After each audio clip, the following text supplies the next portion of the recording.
نحمده ونصلي على رسوله الكريم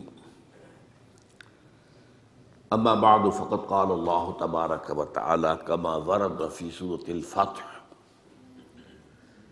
اعوذ بالله من الشيطان الرجيم بسم الله الرحمن الرحيم سنة الله التي قد خلت من قبل ولن تجد لسنة الله تبديلا صدق اللہ العظیم۔ وعن عبد الله بن عمرو بن العاص رضی اللہ تعالی عنہما قال قال رسول اللہ صلی اللہ علیہ وسلم لَيَأْتِيَنَّ عَلَىٰ أُمَّتِي مَا أَتَىٰ عَلَىٰ بَنِي إِسْرَائِيلَ حَذْوَ النَّعْلِ بِالنَّعْلِ، رواہ الامام الترمذی رحمہ اللہ۔ رب اشرح لي صدری ویسر لي امری واحلل عقدۃ من لسانی یفقہوا قولی۔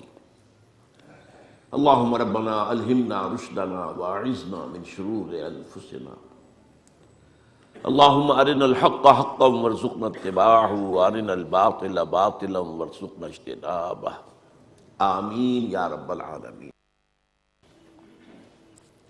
آپ کو یاد ہوگا کہ میں نے اپنی تالیف سابقہ اور موجودہ مسلمان امتوں کا ماضی، حال اور مستقبل کے ایک چیپٹر کی کچھ وضاحت کی تھی۔ آج میں اسی ضمن میں اور موضوع کو لے رہا ہوں،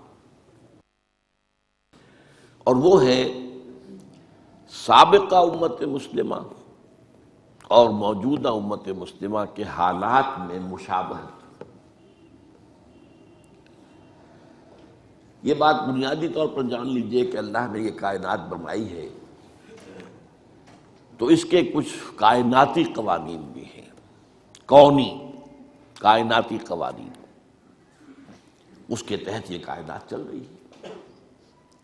یہ ضرور ہے کہ ہم یہ مانتے ہیں کہ اللہ جب چاہے ان قوانین کے اندر دخل اندازی کر سکتا ہے، ان کے اندر کوئی تبدیلی کر سکتا ہے۔ مثلاً اس نے یہ قانون بنایا کہ آگ تو جلاتی ہے، یہ اس کا کام ہے، لیکن حضرت ابراہیم کو آگ نے نہیں جلایا اللہ کے حکم سے، یا نارو کونی بردن، تو یہ اللہ کا اختیار ہے۔ اس کو ہم کہتے ہیں معجزات۔ ہمارے ہاں کچھ لوگوں نے ان معجزات کا انکار کیا۔ سر سید احمد خان مرحوم اس کے سر خیل تھے۔ اس کے بعد ہمارے ہاں منکرین حدیث کا جو فکر پھیلا ہے تو اس میں معجزات کا انکار بھی شامل ہے۔ وہ سمجھتے ہیں کہ قانون جو ہے طبعی وہ بالکل اٹل ہے، اس میں کوئی تبدیلی نہیں آ سکتی، کوئی اس کے اندر رکھنا نہیں آ سکتا، لیکن نہیں، ہم مانتے ہیں قوانین ہیں، انہی کے تحت کائنات چل رہی ہے، لیکن اللہ جب چاہے اس کے اندر دخل اندازی کر سکتا ہے، ڈیوائن انٹرونشن۔ اس کے ہاتھ بند نہیں گئے ہیں، بلکہ یہ کہ قانون بنانے کے بعد البتہ یہ ضرور ہے کہ وہ روز روز نہیں اس میں انٹرونشن کرتا، یہ شاذ واقعات ہوتے ہیں۔ ہمیشہ تو ایسا نہیں ہوا کہ آگ نہ جلائے، وہ تو ایک ہی واقعہ ہوا جہاں تک ہمارے علم میں ہے، ورنہ تو موحدین تھے وہ حضرت عیسیٰ کے ماننے والے، جن کو کہ کھائیوں کے اندر قتل اصحاب الاخدود النار ذات الوقود اذ ہم علیہا قعود، ان کو جو ہے جلایا ہے، آگ کی طرف جلے۔ اسی طرح کچھ قوانین ہیں اخلاقی، مورل لاز، وہ بھی اس دنیا کے اندر ان قوانین میں تبدیلی نہیں ہوتی۔ پھر وہی بات، کہیں اللہ تعالیٰ کو خاص دخل دینا چاہے اس کا اختیار ہے، لیکن اخلاقی قوانین بھی ہیں کہ جن کے تحت یہ دنیا کا نظام چل رہا ہے، اور عام طور پر قوموں کے عروج اور زوال کے اندر ان اخلاقی قوانین کا بڑا دخل ہوتا ہے۔ اخلاق کو زوال آتا ہے تو قوم اور تہذیب جو ہے اس کو بھی زوال آ جاتا ہے۔ بہتر اخلاق والے لوگ پیدا ہوتے ہیں تو قوم کو اور تہذیب کو عروج حاصل ہوتا ہے۔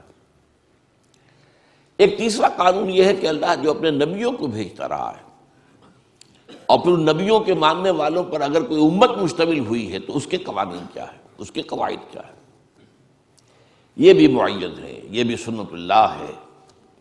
چنانچہ ہم دیکھتے ہیں کہ ایک تو وہ سلسلہ ہے جو قرآن مجید میں آتا ہے کہ ایک قانون کے تحت قوم نوح ہلاک کی گئی، قوم ہود ہلاک کی گئی، قوم صالح ہلاک کی گئی، قوم شعیب ہلاک، آل فرعون ہلاک کیے گئے۔ صدوم اور عامورہ کی بستیاں ہلاک کی گئی. یہ ایک ہے گویا کہ تاریخ اپنے آپ کو دہراتی رہی. اللہ نے رسول بھیجا، قوم نے رد کر دیا، اللہ نے عذاب بھیج دیا. پھر بھیجا، پھر قوم نے رد کر دیا، پھر عذاب. مختلف قوموں کا معاملہ ہوا. البتہ یہ کہ امتوں کا معاملہ جو ہے، اگرچہ ہم اصولاً تو یہ مانیں گے کہ امتیں بھی اور بہت سی ہوئی ہوں گی جن کا ذکر قرآن میں نہیں ہے، اس لیے کہ قرآن مجید میں یہ تو بات ہے کہ ہم نے ہر قوم کے لیے ایک ہادی بھیجا، وَلِكُلِّ قَوْمٍ ہاد، اور کوئی بستی ایسی نہیں ہے الا خلا فیہا نذیر کہ جس میں کوئی نہ کوئی خبردار کرنے والا نہ آیا ہو. اب ان میں ایسے بھی ہوں گے کہ جن قوموں نے ان کو تسلیم کیا، مان لیا اور ایک امت کی شکل اختیار کی، ان کی بھی تاریخ ہوگی. یہ قرآن مجید اس کو بیان نہیں کرتا، یہ اس کی حکمت ہے.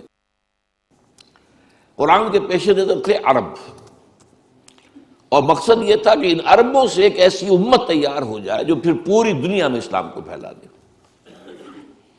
اب اگر ایسی بات نہ ہوتی تو پھر پوری دنیا کی تاریخ پڑھائی جاتی عربوں کو، پہلے جغرافیہ پڑھائی جاتا، کہاں کہاں کون کون سی امتیں بسی ہیں، کون کون سے رسول آئے ہیں.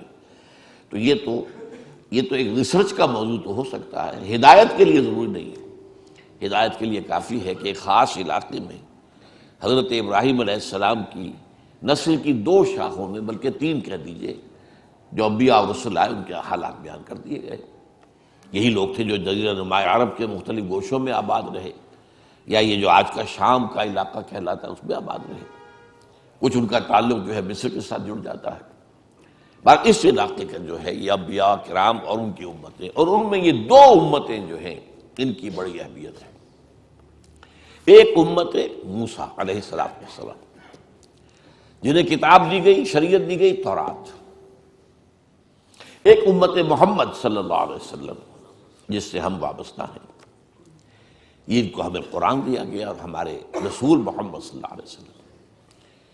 اب ان میں سے جو پہلی امت ہے، ہمارے ذہنوں میں ان کا کوئی خاص تصور نہیں ہے، کوئی خاص دلچسپی بھی نہیں ہے.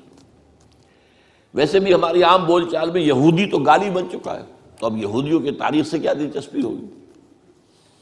ہم یہودیوں کے بارے میں کوئی اچھا خیال دل میں لا ہی نہیں سکتے، اس لیے کہ ان کی جو اسلام دشمنی ہے وہ اتنی طویل تاریخ اس کی ہے کہ واقعتاً مسلمانوں کے دلوں میں ان کے لیے کوئی گوشہ ہونا ممکن نہیں ہے، نرم گوشہ ممکن نہیں. یہ تو ایک فطری سی بات ہے. لیکن بہرحال تاریخ کو تو آپ نہیں جھٹلا سکتے. آپ نوٹ کیجئے کہ قرآن مجید کا 1/12 حصہ حضرت موسیٰ اور حضرت بنی اسرائیل کے ذکر پر مشتمل ہے. 550 آیات. مولانا حفظ الرحمن سہاروی رحمۃ اللہ علیہ نے جو قصص النبیین کتاب لکھی، اس میں ہر نبی سے متعلق جتنی آیات قرآن میں آئی ہیں ان کی تعداد بھی دے دی. 555 آیات حضرت موسیٰ اور بنی اسرائیل کی. تو اس سے اس کا اہمیت اندازہ کیجئے. وہ جو میں نے بارہا ایک شعر آپ کو سنایا ہے غالب کا کہ ریختہ کے ایک تم ہی استاد نہیں ہو غالب، کہتے ہیں اگلے زمانے میں کوئی میر بھی تھا، وہ بھی بڑا شاعر تھا. تو امت مسلمہ صرف ہم ہی نہیں ہے، ایک امت مسلمہ اور بھی تھی، بڑی عظیم تھی. میں اس کے بارے میں پچھلی مرتبہ بیان کر چکا ہوں. 4 دفعہ قرآن میں آیا ہے کہ ہم نے تمام جہان والوں پر فضیلت دی. کوئی معمولی بات تو نہیں. اور ان میں 1400 برس تک نبوت اس طرح جاری رہی ہے کہ کوئی وقت نہیں آیا جب کہ کوئی نبی نہ ہو. 1400 برس. اور یہ 1400 برس جو ہے ان کا آغاز بھی 2 نبیوں سے، اختتام بھی 2 نبیوں پر. آغاز موسیٰ اور ہارون سے علیہ السلام، اور اختتام عیسیٰ اور یحییٰ پر علیہ السلام. تو اندازہ کیجئے اس کو. پھر ایک اعتبار سے کہ یہ وہ قوم ہے 3500 برس کی تاریخ جو ہے، آپ ذرا نوٹ کیجئے. 3500 برس کی تاریخ ان کی موجود ہے، مدون ہے، لکھی ہوئی ہے. اور کون سی قوم ہے دنیا کی جس کی تاریخ اس طرح مدون ہے؟ تو اب آج جو میں بیان کرنے لگا ہوں وہ یہ ہے کہ حضور نے فرمایا کہ مسلمانوں تمہارے اور ان کے مابین بہت مشابہتیں ہوں گی. یہ گویا کہ سنت اللہ جو ہے انبیاء کے بارے میں، رسولوں کے بارے میں، اور پھر ان کی امت میں جو صاحب امت رسول ہوں ان کی امتوں کے بارے میں بعض حقائق جو ہیں ان کو سمجھ لینا چاہیے کہ ان میں بڑی مشابہت ہے۔ مثلا میں نے ایک حدیث آپ کو سنائی، حضرت عبداللہ بن عمرو بن العاص رضی اللہ تعالیٰ عنہما سے یہ مروی ہے اور ترمذی شریف میں ہے، لَيَأْتِيَنَّ عَلَىٰ أُمَّتِي مَا أَتَىٰ عَلَىٰ بَنِي إِسْرَائِيلَ حَذْوَ النَّعْلِ بِالنَّعْلِ، لازماً آ کر رہیں گے میری امت پر بھی وہ سب حالات جو بنی اسرائیل پر آئے، بالکل ایسے جیسے ایک جوڑے کی دو جوتیاں ایک دوسرے سے مشابہ ہوتی ہیں۔ اس میں فصاحت اور بلاغت کا بھی کمال ہے، ادبیت کا بھی کمال ہے اس حدیث میں۔ جوتوں کی مشابہت جو ہے یہ آپ ذرا غور کیجئے کہ جوتوں کو جوتے رکھے ہوئے ہیں تو ان میں پنجے کے رخ کے حساب سے فرق نظر آئے گا، تو یوں ہوں گے۔ تلوے ملا دیجئے تو بال برابر کا فرق نہیں ہوگا۔ تو ظاہر بات ہے کہ 2000 برس کا فصل ہے ان دو امتوں کے مابین، 2000 برس، تو حالات میں تو فرق و تفاوت تو ہوگا۔ اس امت کی تاریخ 1400 قبل مسیح سے شروع ہوتی ہے اور اس امت محمد کی تاریخ 600 بعد مسیح سے شروع ہوتی ہے، 1400 جمع 600 2000 سے۔ تو مشابہت ہے لیکن فرق بھی ہے، لیکن ایسا ہی ہے جیسے جوتوں کے درمیان اوپر سے دیکھو گے تو فرق نظر آئے گا رخ کے اعتبار سے، اور اگر تلوے جوڑ دو گے، ان بٹوین دی لائنز پڑھو گے تو تمہیں معلوم ہوگا حزب النعل بالنعل، جس کے لیے میں کہا کرتا ہوں کاربن کاپی جیسے ہوا کر، آج کل تو ختم ہوا کاربن پیپر وغیرہ، فوٹو اسٹیٹ اور یہ اور وہ نہ معلوم کیا کچھ ایجاد ہو گیا ہے۔ ایک زمانے میں تو کاربن پیپر ہوتا تھا، اس کے اوپر کاغذ رکھ کے لکھ رہے ہیں، نیچے بھی اتر آیا، اب اس میں فرق تو نہیں ہو سکتا کاربن کاپی کے اندر۔ تو اگر بٹوین دی لائنز دیکھیں گے تو کاربن کاپی ہے۔ اچھا ایک اور پہلو کا بھی، وہ میرا آج کا اصل موضوع نہیں ہے لیکن میں اشارہ کر دوں۔ ایک تو یہ ہے کہ امت پر حالات کون سے وارد ہوں گے، وہ تو اس حدیث میں، امت میں کون سی گمراہیاں پیدا ہوں گی یہ ایک دوسرا موضوع ہے، یہ بھی قرآن مجید میں بیان ہوا۔ یہ جو 10 رکوع ہیں، 5ویں رکوع سے لے کر 15ویں رکوع تک سورہ بقرہ کے، جس میں ایک طویل فرد جرم عائد کی گئی ہے بنی اسرائیل، تم نے یہ کیا، یہ کیا، یہ کیا، یہ کیا، یہ کیا، یہ کیا، جس کے نتیجے میں تم معزول کیے جا رہے ہو، اور اب تمہاری جگہ امت محمد کو ہم نصب کر رہے ہیں۔ اور اس سب کے اندر بٹوین دی لائن دیکھ لیجئے تو معلوم ہوگا ساری گمراہیاں جو وہاں پیدا ہوئی تھی یہاں بھی پیدا ہوئی، جموں کی تم، وہ بھی حزب النعل بالنعل ہے، اعتقادی، اخلاقی، ہر طرح کی، وہ ساری گمراہیاں جو وہاں تھی یہاں بھی ہوئی۔ البتہ اس حدیث کے اندر اور ایک دوسری حدیث میں ایک نقشہ اور کھینچا گیا ہے۔ ایک حدیث ہے کہ جو مسند احمد کی ہے، لَتَتَّبِعُنَّ سُنَنَ مَنْ كَانَ قَبْلَكُمْ، تم لازماً اے مسلمانوں پیروی کرو گے انہی راستوں کی جن پر تم سے پہلے لوگ چلے تھے، حَتَّى لَوْ دَخَلُوا فِي جُحْرِ ذَهَبٍ لَدَخَلْتُمْ مَعَهُمْ، اگر وہ کسی گوہ کے بل میں گھسے تھے تو تم بھی گھسو گے۔ قالوا یا رسول اللہ ایہود والنصارى، حضور یہ کن کا ذکر کر رہے ہیں، ہم سے پہلے کون گزرے، کیا یہود اور نصاری؟ قال فمن اذن، اور نہیں تو اور کون، وہ نہیں تو کون؟ اور یہ دوسری حدیث کا میں نے ایک ٹکڑا آپ کو سنایا، لَيَأْتِيَنَّ عَلَىٰ أُمَّتِي مَا أَتَىٰ عَلَىٰ بَنِي إِسْرَائِيلَ حَزْوَ النَّعْلِ بِالنَّعْلِ، اس میں ایک اور سخت ترین بات کہی گئی ہے، حَتَّىٰ إِن كَانَ مِنْهُمْ مَنْ أَتَىٰ أُمَّهُ عَلَانِيَةً لَكَانَ فِي أُمَّتِي مَن يَصْنَعُ ذَلِكَ، ترمذی کی روایت۔ اگر اس سابقہ امت میں کوئی ایسا بد نصیب، بدبخت، شقی اٹھا جس نے اپنی ماں کے ساتھ علانیہ بدکاری کی، تو تم میں سے بھی لازماً کوئی نہ کوئی ایسا بدبخت اٹھے گا۔ یہ میں آپ کو بتا رہا ہوں، یہ جو کچھ قوانین ہے ان قوانین کے تحت، جسے ہم کہتے ہیں تاریخ اپنے آپ کو دہراتی ہے۔ اب آج کا میرا اصل موضوع کیا ہے؟ سابقہ امت کی تاریخ کا ایک سکیچ لیجئے، اور اس میں دو ان پر عذاب کے بڑے سخت دور آئے، ان کا تذکرہ، اس کو کمپیئر کیجئے امت محمد کی تاریخ سے، اور اس میں بھی بعین ہی وہی دور، کاربن کاپی۔ ایک تیسرا دور اب شروع ہو رہا ہے، اس کا میں ذکر بعد میں کروں گا، وہ آج کا میرا موضوع نہیں ہے۔ حضور کی بعثت کے زمانے تک دو دور آ چکے تھے عروج کے، دو دور زوال کے یہود پر۔ اس کے بعد ایک تیسرا دور اس صدی کے، پچھلی صدی کے آغاز میں شروع ہوا عروج کا، جس کی شکل ہمیں نظر آ رہی اسرائیل، اور جیسے ڈنکے کی چوٹ وہ کھڑا ہے، اور جس طریقے سے جو چاہتا ہے فلسطینیوں کے ساتھ کر رہا ہے، یہ طاقت اس کی۔ بہرحال وہ آج کا موضوع نہیں۔ اب ایک نقشہ ذہن میں جمائیے، دیکھیے، اگرچہ بنی اسرائیل کی تاریخ ایک قوم کی حیثیت سے وہ 1800 قبل مسیح سے شروع ہو گئی تھی۔ قوم کیا ہوتی ہے؟ ایک باپ کی نسل، حضرت اسرائیل یعنی حضرت یعقوب، ان کے 12 بیٹے، یہ بنی اسرائیل۔ یہ آباد تھے فلسطین میں، پھر حضرت یوسف کا جو واقعہ ہوا اس کی بنا پر یہ منتقل ہو گئے مصر میں، کئی سو برس وہاں رہے، لیکن یہ قوم تو تھے، ابھی امت نہیں تھے۔ امت بنے ہیں 1400 قبل مسیح میں، جبکہ انہیں تورات دی گئی، کتاب کے ساتھ ہوتا ہے معاملہ۔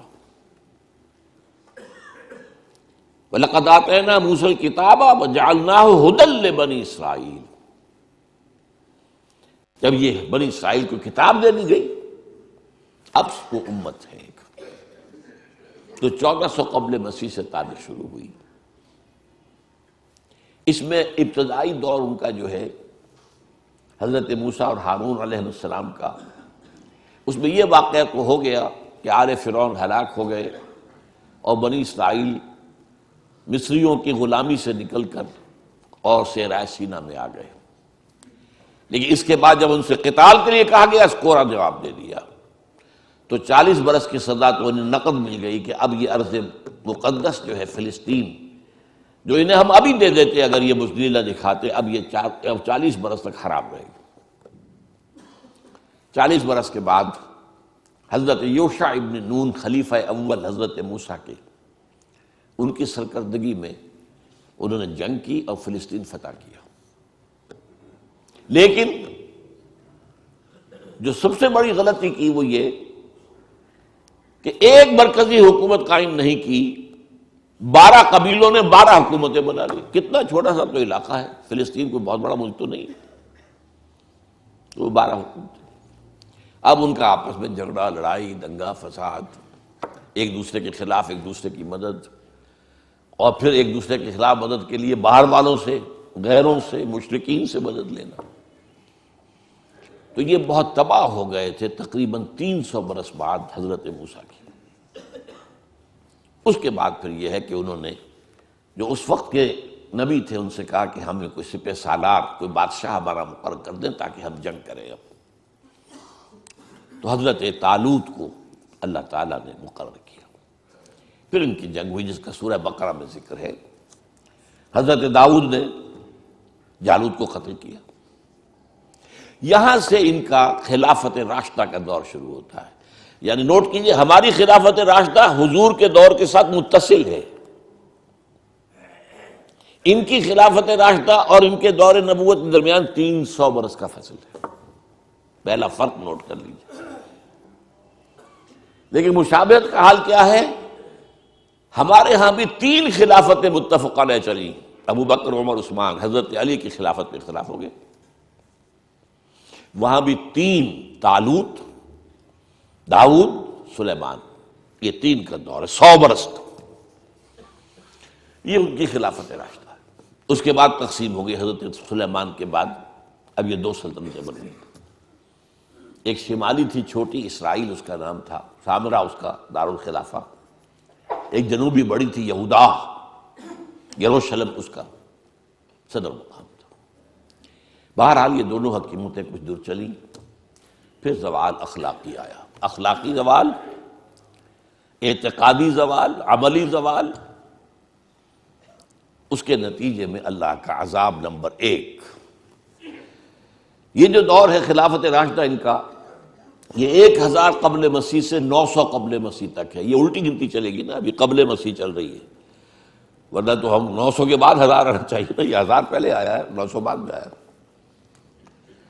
لیکن اس کے بعد 700 قبل مسیح میں اشیریوں نے حملہ کیا، وہ شمال سے آئے، سیریا کا ملک جو ہے شمال میں، سلطنت اسرائیل ختم ہو گئی، قتل ہوئے، بے شمار مارے گئے۔ لیکن یہ یہودا کی سلطنت باقی رہی۔ تقریباً 200 سال بعد 587 قبل مسیح میں یہ بھی برباد ہو۔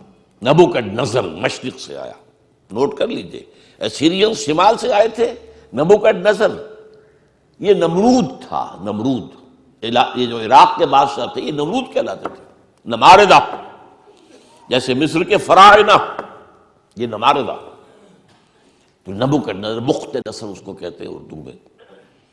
اور حضرت سلیمان نے جو معبد بنایا تھا، جو مسجد بنائی تھی، وہ اسے ٹیمپل کہہ دیتے ہیں، ہم تو مسجد کہیں گے، حضرت سلیمان کی بنائی ہوئی چیز، اس کو اس نے مسمار کیا، لاکھوں یہودیوں کو قتل کیا، لاکھوں کو قیدی بنا کر لے گیا بیبیلونیا، عراق میں۔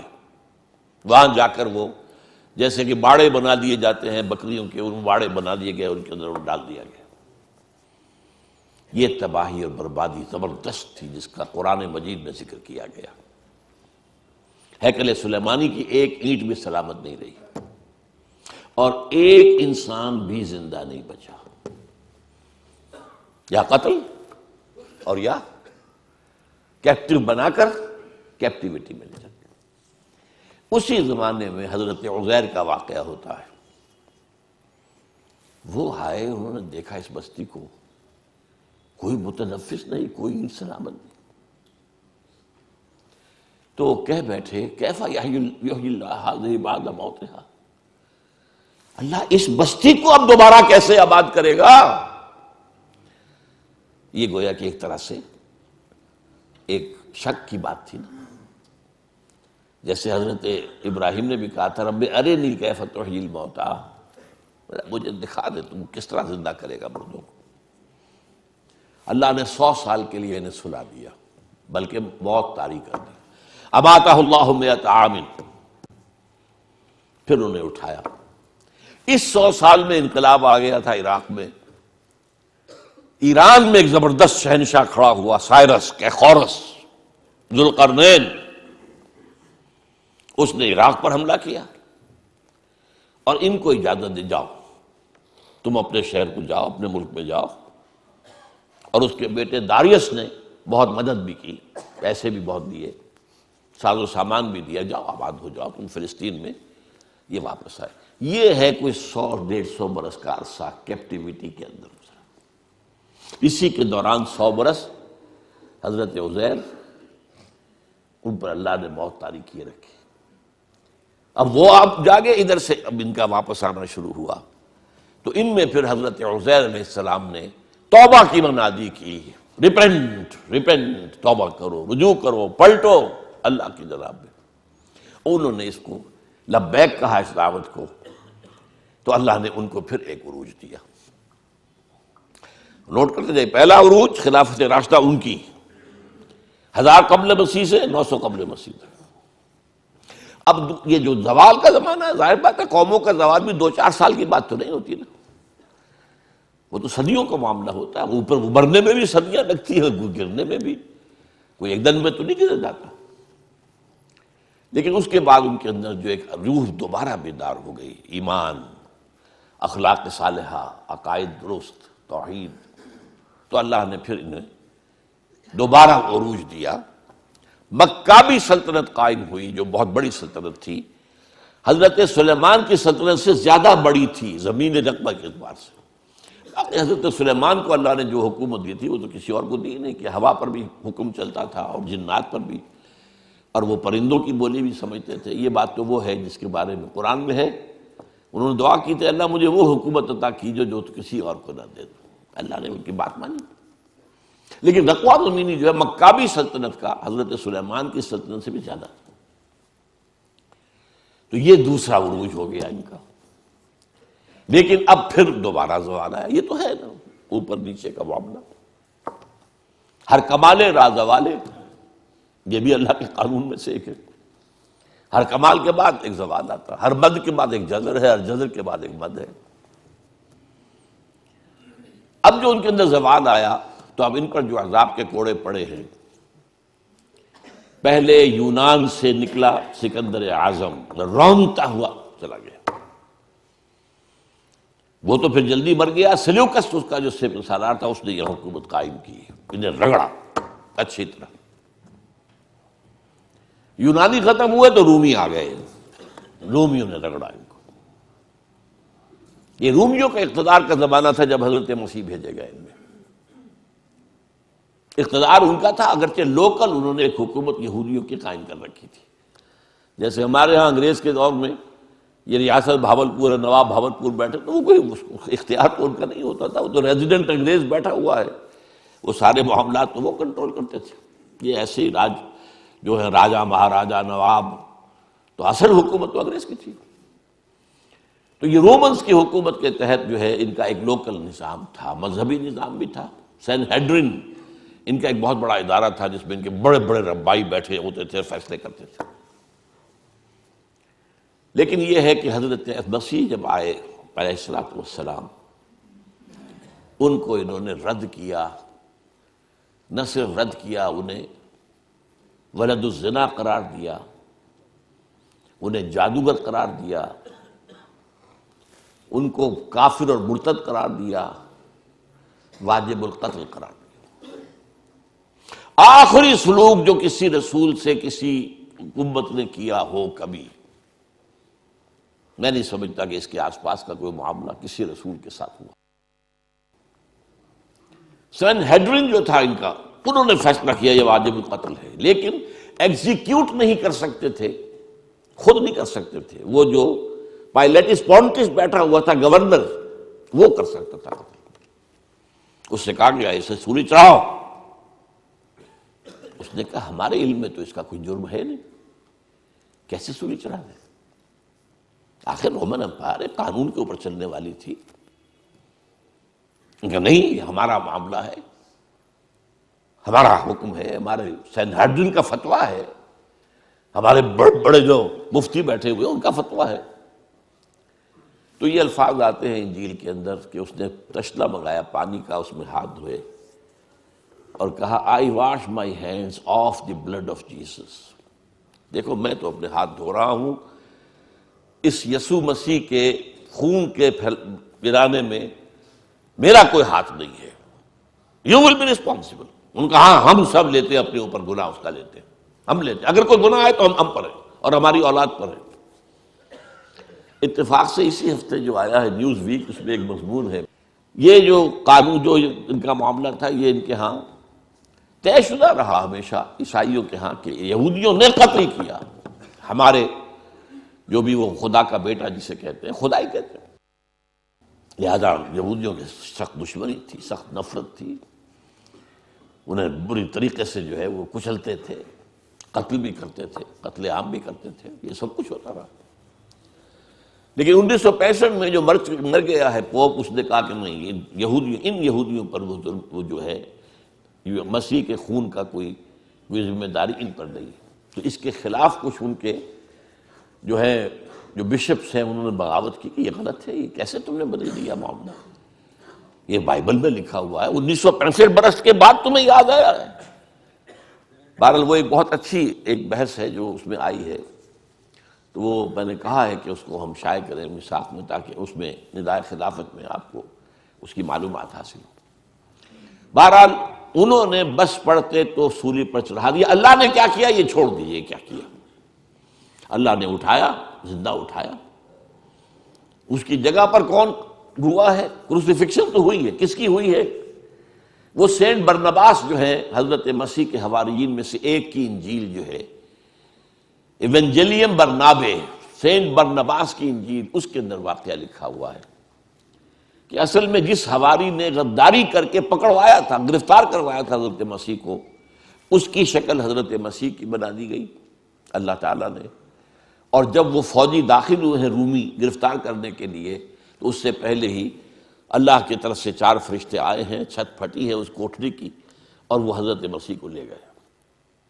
اب یہ گھبرایا ہوا باہر نکلا، تو بقیہ جو حواری تھے وہاں ان کے، اے ہمارے استاد، اے ہمارے آقا، بس وہ رومنز نے سمجھا یہی ہے، اس کو پکڑا اور وہ ہے جو سولی چڑھا ہے۔ یہ ہے، ہمارے ہاں نہیں ہے، یہ نہ قرآن میں ہے، نہ حدیث کی کسی کتاب میں ہے، نہ میرے علم کی حد تک کسی تفسیر میں ہے۔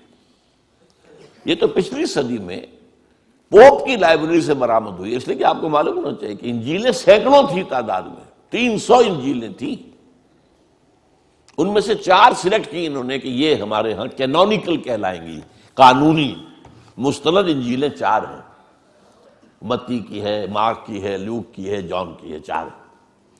تو گویا کہ 296 تو اپوکریفل کہلاتی ہیں، غیر قانونی، غیر مستند انجیلیں موجود ہیں۔ ان میں سے ایک انجیل ہے برنباس کی۔ اب وہ مانتے ہیں کہ ہاں برنباس حضرت مسیح کے حواریوں میں سے ایک تھے، یہ مانتے ہیں، لیکن انجیل کو نہیں مانتے۔ وہ کہہ رہے ہیں کسی مسلمان نے لکھی ہے، مسلمان نے لکھی ہوتی تو مسلمانوں کے علم میں ہوتی، مفسرین نے کئی حوالے دیے ہوتے۔ قرآن مجید میں یہ تو ہے اللہ نے اٹھا لیا، کب اٹھایا، کس وقت اٹھایا، کیسے اٹھایا، یہ قرآن میں نہیں ہے۔ عقیدہ ہمارا ہے اللہ نے زندہ اٹھایا ہے، وہ دوبارہ آئیں گے، ان پر موت وارد نہیں ہوئی۔ بہرحال وہ تو معاملہ ختم ہوا، اس کو سولی دے دی گئی۔ اس کے بعد حضرت مسیح علیہ السلام کے رفع سماوی کے 40 برس بعد سن 70 عیسوی میں اب عذاب کا دوسرا کوڑ آیا زبردست۔ انہوں نے کچھ بغاوت کی تھی، ان کے ہاں ایک انڈر گراؤنڈ موومنٹ چل رہی تھی رومیوں کے خلاف، زیلوٹس کہلاتے تھے، زیلوٹس۔ انہوں نے بغاوت کی۔ ٹائٹس رومی جنرل نے پھر جو ان کو 1,33,000 یہودی ایک دن میں قتل کیا یروشلم میں، اور انہوں نے جو دوسرا بنا لیا تھا حضرت عزیر کے بعد علیہ الصلوۃ والسلام، دوسرا جو ان کا جو ہیکل سلیمانی، سیکنڈ ٹیمپل جسے کہتے، وہ گرا دیا اور یہودیوں کو نکال دیا گیا، نکل جاؤ یہاں سے، کوئی یہودی فلسطین میں نہیں رہے گا۔ یہ کہلاتا ہے ان کا ڈایاسپورا۔ اب یہ چلے گئے، کوئی روس میں چلے گئے، کوئی سینٹرل یورپ کے ملکوں میں چلے گئے، کوئی شمالی افریقہ میں چلے گئے، ترکی میں آ کے آباد ہو گئے، ہندوستان میں آ گئے، کراچی میں بھی ایک مجلس ہے سینیگوگ ان کی، مسجد بنی اسرائیل، تالا لگا رہتا ہے اس میں، لیکن معلوم ہوتا ہے یہاں بھی کوئی یہودی آ گئے تھے۔ اب کوئی نہیں ہے غالباً وہاں موجود۔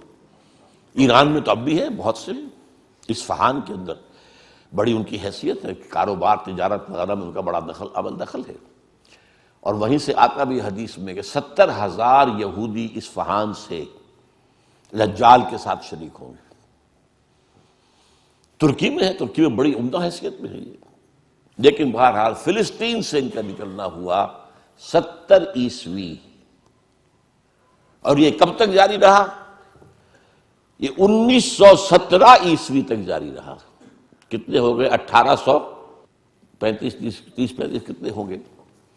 ان کا داخلہ وہاں بند تھا۔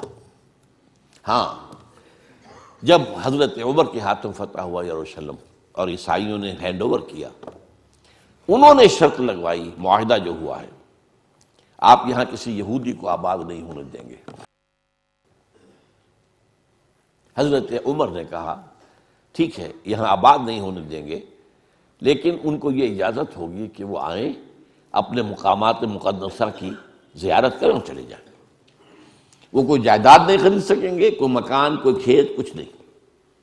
سیٹلمنٹ کی اجازت نہیں ہوگی۔ سیٹلمنٹ کی اجازت ہوئی ہے 1917 میں بالفور کے ذریعے، وہ میں پھر اس اگلی بحث میں بیان کروں گا کہ یہ کیا معاملہ ہوا، کس طور سے ہوا۔ یہ جو خاکہ بنا ہے، 2 عروج 2 زوال۔ پہلا عروج 1000 قبل مسیح سے 900 قبل مسیح تک ان کی خلافت راشدہ۔ پہلا زوال ایسیرینز کے ہاتھوں جو شمال سے آئے، نیبوکڈ نظر کے ہاتھوں جو مشرق سے آئے، تباہی اور بربادی۔ دوسرا عروج مکابی پاور، دوسرا زوال at the hands of the European powers, the Greeks and the Romans. یہ نقشہ، اب دیکھیے نقشہ سنت امت مسلمہ کا۔ امت مسلمہ کا پہلا عروج عربوں کی زیر قیادت، حضور عرب، خلافت خلفائے راشدین عرب، بنو امیہ عرب، بنو عباس عرب، یہ عربوں کے زیر اثر۔ اور عباسی حکومت بہت زبردست حکومت تھی، اس میں کوئی شک نہیں۔ خلافت راشدہ تو ہماری چار ہی کی ہے، ابو بکر، عمر، عثمان، علی، اور میں پانچواں شامل کرتا ہوں حضرت حسن، اور اس کے بعد بھی عام طور پر پانچواں لوگ لیتے ہیں عمر بن عبدالعزیز، میں کہتا ہوں وہ چھٹے ہیں، ٹھیک ہے۔ لیکن مسلمان تو ترقی کرتے چلے گئے نا، خلافت ختم ہوئی ہے، ملوکیت آئی ہے، مسلمانوں کا اقتدار تو بڑھتا چلا گیا۔ عباسی دور کس قدر وسیع ہے، لیکن اس کے بعد اسی عباسی دور میں جب زوال آیا، اضمحلال آیا، اور بڑی سلطنتوں میں اضمحلال کیا آتا ہے کہ پہلے طوائف الملوکی ہو جاتی ہے، کہنے کو تو مرکزی حکومت قائم ہے، لیکن گورنرز جو ہے مختلف علاقوں میں یہ بیٹھے ہیں، یہ سلاطین ہیں، یہ راجے ہیں، یہ مہاراجا ہیں۔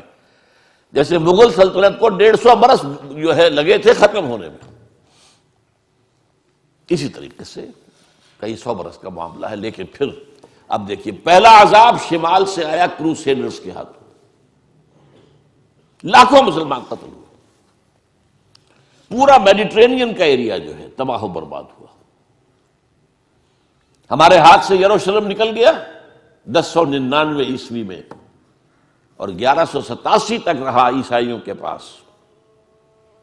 1187 میں کرد صلاح الدین ایوبی نے واپس لیا ہے۔ عرب مر چکے تھے، کھوکھلے ہو چکے تھے، کھونے والے عرب تھے، واپس لینے والے عرب نہیں تھے، کرد تھے۔ آگے ایک کاربن کاپی آ گئی، شمال سے اسیرینز، شمال سے کروسیڈرز، مشرق، اس کے بعد اگلا آیا مشرق سے دی تاتاری ہورڈز، تاتاریوں کے حملے، جس میں پورا خراسان ختم ہوا، پورا ایران ختم ہوا، افغانستان کا بڑا حصہ ختم ہوا، عراق کا بھی آدھے سے زیادہ ختم ہوا، اور آخری خلیفہ جو تھا بنو عباس کا، اس کو بحل میں سے کھینچ کر نکالا گیا اور ایک جانور کی کھال میں لپیٹ کر ڈال دیا گیا راستے میں، اور گھوڑے دوڑا دیے گئے۔ That was the end of the Abbasid power. Or that was the end of the Arab leadership of the Muslim Ummah.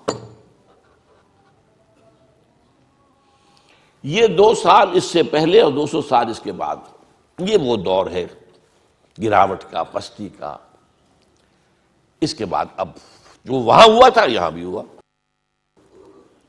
عجیب بات ہے، جن تاتاریوں نے کروڑوں مسلمانوں کو مارا وہ اسلام لے آئے۔ اب ان کے ہاتھوں، ان کے ذریعے سے امت مسلمہ، مسلمانوں کو عروج کا دوسرا دور آیا۔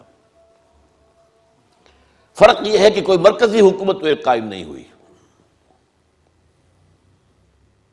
لیکن یہ سارے جو ہے آپ گن جائیے، ترکان تیموری، یہ مغل امپائر ان انڈیا، ترکان صفوی آف ایران، ترکان سلجوقی آف مڈل ایسٹ، ترکان عثمانی، ان کی جو حکومت قائم ہوئی ہے وہ تو رومن امپائر کی یوں سمجھیے کہ طرح کی حکومت تھی کہ 3 بر اعظموں پر مشرقی یورپ کا کتنا بڑا حصہ تھا، کتنا بڑا حصہ تھا،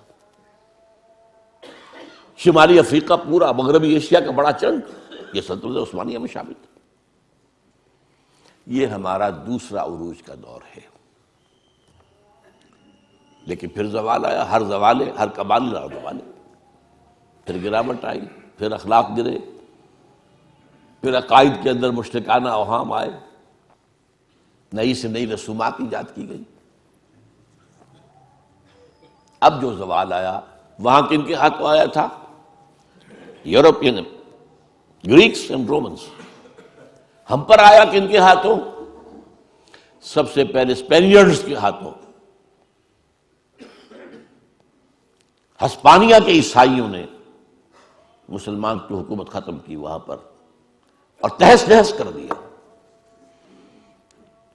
1258 میں فال آف بغداد ہوا ہے اور 1492 میں فال آف گرناڈا، سقوط غرناطہ، اور اس کے بعد 10-15 سال کے اندر اندر جہاں 800 برس تک مسلمانوں کی حکومت رہی تھی، ایک فرد بشر بھی مسلمان نہیں زندہ چھوڑا، either massacred اور burnt alive، یا جہازوں میں بھر بھر کے لے جا کر اور شمالی افریقہ کے ساحلوں پر ڈمپ، اور پھر یہاں سے طاقت کا واسکو ڈی گاما نے راستہ تلاش کیا، اور واسکو ڈی گاما کے راستے سے round the Cape of Good Hope پھر یہ مغربی یورپ کی طاقتیں آئیں، انڈونیشیا ختم ہوا، ہندوستان کی حکومت ختم ہوئی، ہوتے ہوتے 20ویں صدی کے آغاز میں آ کر پہلی جنگ عظیم کے بعد سلطنت عثمانیہ ختم ہو گئی۔ کہاں تھی کچھ پتہ نہیں۔ The great Ottoman Empire just vanished from the map of the world۔ آج کوئی بتا نہیں سکے گا کہاں ہوتی تھی۔ یہ عجیب تھی پچھلی صدی جو تھی 20ویں صدی۔ اگر آپ لوگ وقت کے ساتھ کچھ اپنا ذہنی ربط رکھتے ہو، 20ویں صدی کے اندر 2 یہ کام ہوئے ہیں۔ اس کے پہلے حصے میں سلطنت عثمانیہ نسیم منسیہ، آخری حصے میں دی گریٹ سوویت یونین نسیم منسیہ۔ اب کوئی نہیں بتا سکتا سوویت یونین کہاں ہوتی تھی، نئے نقشوں میں کون بتا سکے گا؟ تو یہ 2 بڑے بڑے جو ہیں ختم ہوئے ہیں ایک صدی کے اندر۔ یہ ہے اصل میں لَيَأْتِيَنَّ عَلَىٰ أُمَّتِي مَا أَتَىٰ عَلَىٰ بَنِي إِسْرَائِيلَ حَسْبَ النَّعْلِ بِالنَّعْلِ۔ میری امت پر بھی وہ تمام حالات وارد ہو کر رہیں گے جو بنی اسرائیل پر ہوئے تھے، بالکل ایسے جیسے ایک جوڑے کی ایک جوتی دوسری جوتی سے مشابہ ہوتی ہے، کاربن کاپی۔ یہ ہے 2 امتوں کا معاملہ۔ یہ تھوڑی سی جو گفتگو میری ہے اس کتاب میں نے اس کو ذرا، اب اگر آپ اس کو پڑھیں گے تو آپ کے ذہن نشین ہوتی جائے گی، ہر چیز وہ نقشہ آپ کے ذہن میں بن جائے گا۔ یہ 3000 برس کی تاریخ بنی اسرائیل کی، کیونکہ میں نے جو کہا تھا 3400 یا 3500 برس، وہ شروع کی ان کی قومی تاریخ بھی شامل کی تھی، ورنہ یہ کہ 2000 برس ان کے ہیں امت کی حیثیت سے حضور کی آمد تک، 2000 سال، 1400 قبل مسیح سے 600 بعد مسیح۔ بہرحال حضور کے وقت تک یہ 4 ادوار ان پر آ چکے تھے۔ اس کے بعد جو ایک دور آیا ہے، اور مسلمانوں پر بھی اس کا ایک جو ہے کاربن کاپی اس کی آ رہی ہے۔ اقول قولی ھذا واستغفر اللہ لی ولکم ولسائر المسلمین والمسلمات۔